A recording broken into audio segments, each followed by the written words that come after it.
Hi అందరికీ నమస్కారం. Welcome to my mind doctor TV channel.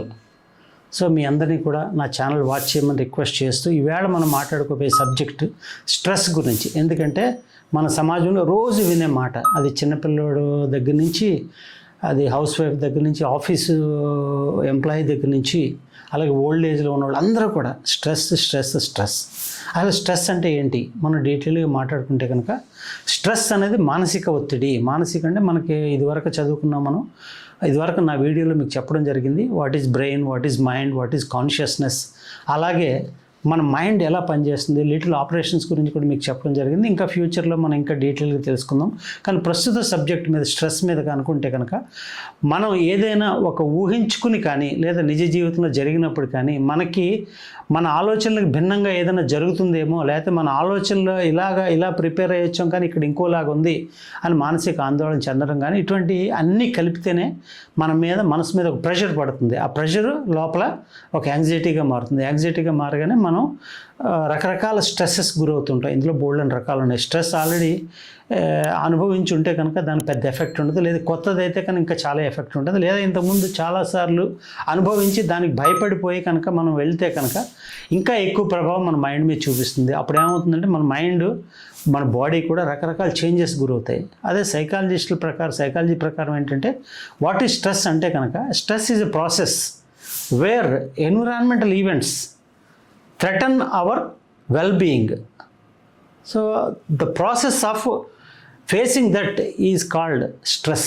Environmental events అంటే మనకు బోల్డ్ అని ఉన్నాయి. అది మీకు దారిలో మీకు కుక్కలు అంటే భయం, అంటే ఏదో కుక్క ఎదురు పడితే చాలు, లేదా ఎగ్జామ్కి వెళ్ళాలనుకుంటే నేను అన్నీ బాగా చదువుతాం, బాగా ప్రిపేర్ అవుతాం, కానీ అక్కడికి వెళ్ళి నేను రాయగలనా లేదా, అది చాలా మందిలో అది చాలా భయం. అలాగే ఒక హౌస్ వైఫ్ తీసుకుంటే, నేను పిల్లల్ని స్కూల్కి తయారు చేయాలి, ఈయన ఆఫీస్కి రెడీ చేయాలి, నేను ఆఫీస్కి వెళ్ళాలి, లేదా ఇంకా రకరకాల మల్టీ టాస్కింగ్లు చేస్తూ స్ట్రెస్కి లోన్ అవుతుంటారు. అలాగే ఒక ఎంప్లాయీ, నాకు నిన్న బాస్ టాస్క్ ఇచ్చాడు, అది నేను కంప్లీట్ చేయలేకపోయాను, ఏమంటాడు, లేదా నేను ఆఫీస్కి లేట్ అయ్యాను, అక్కడికి వెళ్తే రోజు బోల్డ్ అంత గొడవ చేస్తాడు బాస్, ఎలాగ వాట్ టు డూ. అలాగే వర్క్లోని మనకు తెలియదు ఏదైనా ఇచ్చినప్పుడు దాన్ని మనం, అంటే మన ఆ ఇచ్చిన టాస్క్ మన దగ్గర రిసోర్సెస్ లేవు అనుకోండి, ఆటోమేటిక్గా లోపల ప్రెషర్ ఫీల్ అవుతాం.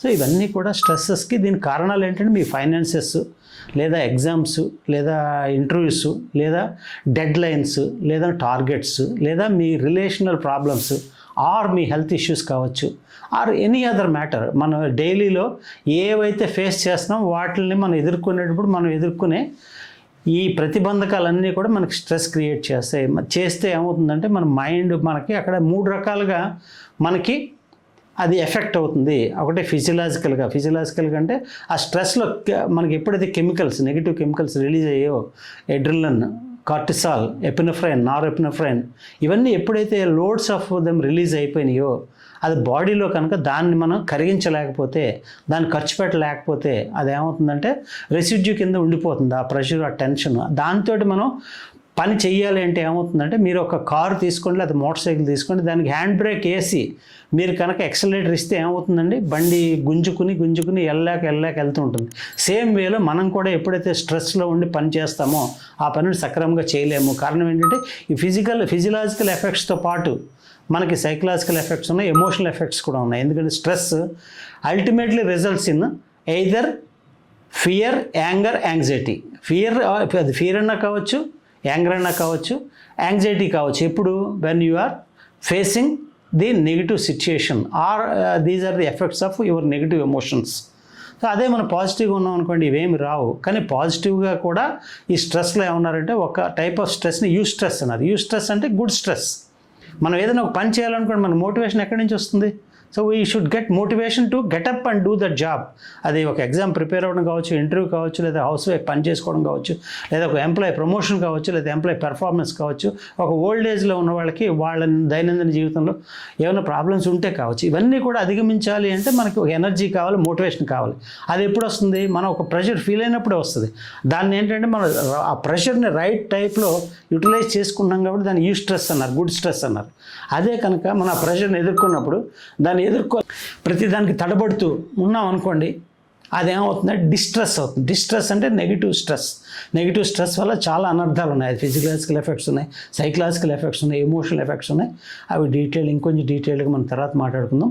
ఈ స్ట్రెస్ వల్ల ఏంటంటే చాలా రకాల ప్రాబ్లమ్స్ ఉన్నాయి. పర్టికులర్గా మీ మైండ్ బ్లాంక్ అయిపోతుంది, మెంటల్ ఫాగ్ వస్తుంది. మీకు ఒక ఉదాహరణ చెప్పాలంటే, ఒక విద్యార్థి ఆ ప్రెషర్తో కనుక ఎగ్జామినేషన్కి వెళ్తే వాడు చదువుకుందంతా మర్చిపోతాడు. ఇది ఎంతోమంది మనం ప్రజెంట్ ఫేస్ చేస్తున్న సమస్య. అలాగే ఒక ఇంటర్వ్యూకి ప్రిపేర్ అవుతున్నాం అనుకోండి, మనకి ఆ జాబ్, ఎందుకంటే నవ్వేడేస్ కాంపిటీషన్ ఎక్కువ ఉంది. ఆ ఇంటర్వ్యూలో మనం పెర్ఫామ్ చేయగలమా లేదా, చేయలేకపోతే ఏంటవుతుంది, మనకు ఉద్యోగం రాకపోతే ఏమవుతుంది, ఇవన్నీ కూడా రకరకాల ప్రెషర్స్. అలాగే ఒక హౌస్ వైఫ్కి తనకున్న ప్రాబ్లమ్స్ తనకి ప్రెషర్ క్రియేట్ చేస్తున్నాయి. అలాగే ఓల్డ్ ఏజ్లో కూడా ప్రెషర్స్ క్రియేట్ చేస్తున్నాయి. దీని అందరికీ కూడా మనం ఇదంతా ప్రాసెస్ ఇంకా డీటెయిల్గా తెలుసుకోవాలంటే, మీరు విన్నారో లేదో, ఫైట్ ఫ్లైట్ రెస్పాన్స్ అని ఒక ఇది మన సిస్టంలో ఉంది.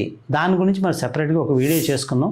దాంట్లో ఏమవుతుందంటే, మనం ఒక సిచ్యుయేషన్ ఎదుర్కొన్నప్పుడు, పూర్వం మన తాత ముత్తాతల కంటే ముందులో ఏంటంటే వాళ్ళు అన్సేఫ్ కండిషన్లో జీవించేవారు. వాళ్ళు అన్సేఫ్ కండిషన్లో జీవించినప్పుడు వాళ్ళకి అక్కడ పులులతో భయం, సింహాలతో భయం. కానీ మనం వేటాడకపోతే మనకి ఇంట్లో వాళ్ళకి ఫుడ్ ఉండేది కాదు. అటువంటి సిచ్యుయేషన్లో ఒక పులిని ఎదిరించడం కానీ లేదా పులి నుంచి పారిపోవడాన్ని ఫైట్ ఫ్లైట్ అన్నారు.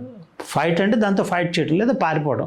కానీ రాను ఈ అడ్వాన్స్మెంట్ ఆఫ్ జనరేషన్లో మనకి ఏమైందంటే ఫ్రీజ్ రెస్పాన్స్. అప్పుడు ఉంది ఫ్రీజ్ రెస్పాన్స్, లేదని అంటలేదు. భయపడే వాళ్ళకి ఫ్రీజ్ రెస్పాన్స్ ఉండదు. అదే పరిగెత్తలేరు, పారిపోలేరు, ఫైట్ చేయలేరు. వాళ్ళు ఏంటంటే అక్కడ ఫ్రీజ్ అయిపోయామంటే పులి వచ్చి తినేసేది, సేమ్ ఏదైనా జంతువు వచ్చి హార్మ్ క్రియేట్ చేసేది. ఇప్పుడు ఈ రోజుల్లో మనం 90% ఆ స్టేజ్లో ఉన్నాం. కారణం ఏంటంటే, మన స్కూల్ నుంచి పారిపోలేము, ఇంటర్వ్యూ నుంచి పారిపోలేము, ఇంట్లో ఫ్యామిలీ నుంచి పారిపోలేము, ఓల్డ్ ఏజ్లో మనకున్న సమస్యల నుంచి పారిపోలేము. సో దానివల్ల ఏమవుతుందంటే రకరకాల ఇది అవుతున్నాయి. దీని గురించి మళ్ళీ వేరేగా ఇంకో డీటెయిల్డ్ వీడియో చేసుకుందాం. Please watch my YouTube channel mind doctor TV and please subscribe to my channel and press the bell icon and like my videos, or even you can share it and comment it if you like it. Thank you very much.